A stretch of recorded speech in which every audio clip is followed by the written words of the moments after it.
ലച്ചുവിനെ കൊണ്ടുപോവാൻ അവളുടെ ചേച്ചി വരില്ലേ? അല്ല, ലച്ചുവിനി അങ്ങോട്ട് പോകുന്നുണ്ടോ? ഇല്ല,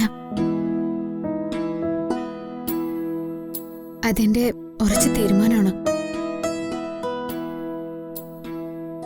ചേച്ചിയുടെ അദ്ദേഹത്തിന് വിവാഹം കഴിയാനാ ഞാൻ കാത്തിരുന്നത്. അത് കഴിഞ്ഞു. മംഗലശ്ശേരിക്കാർ നിന്നെ ഇവിടെ നിർത്തുമെന്ന കാര്യത്തിൽ എനിക്ക് സംശയമുണ്ട്. എനിക്ക് ഒരു ജോലിക്ക് പോകണമെന്ന് ആഗ്രഹമുണ്ട്. അത് എന്റെ വലിയൊരാഗ്രഹം. അതൊരു നല്ല കാര്യമാണ്. സ്വന്തം കാലിൽ നിൽക്കാൻ പ്രാപ്തയാവുക, അതിനൊരു ജോലി തന്നെയാ പ്രധാനം. ഗോവിന്ദൻ ഇവൾക്കൊരു നല്ല ജോലി തരപ്പെടുത്തി കൊടുക്ക്. എന്ത് ജോലിയാ ലച്ചു പ്രതീക്ഷിക്കുന്നത്? ടെക്സ്റ്റൈൽ ഷോപ്പിലോ ഫാൻസി ഷോപ്പിലോ എവിടെയാണെങ്കിലും ഞാൻ പോവാം. എനിക്ക് അതിനുള്ള വിദ്യാഭ്യാസ യോഗ്യതയല്ലേ ഉള്ളൂ. നിന്റെ പരിചയത്തിലുള്ള ആരോടെങ്കിലും ഒന്ന് ശുപാർശ ചെയ്യേ. ഞാൻ ശ്രമിക്കാം മുത്തശ്ശ.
എന്താ ശ്രീകുട്ടി ഞങ്ങളെ കാണണമെന്ന് പറഞ്ഞത്?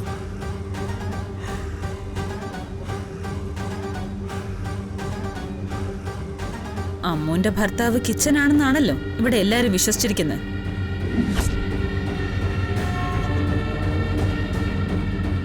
എന്നാ കിച്ചൻ തന്നെ എന്നോട് പറഞ്ഞത് അവനല്ല അവളുടെ കഴുത്തിൽ താലി കെട്ടിയതെന്നാ.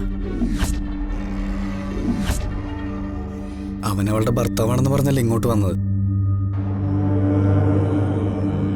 ഇപ്പോഴെന്താ സ്വാതിയോട് അവനത് മാറ്റി പറഞ്ഞത്?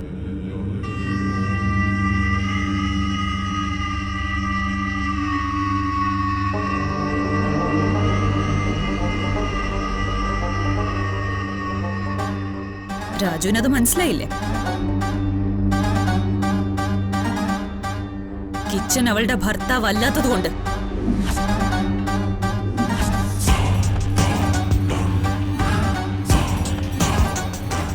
അവനിവിടെ വെറുതെ വന്നു കയറി പറഞ്ഞതല്ല.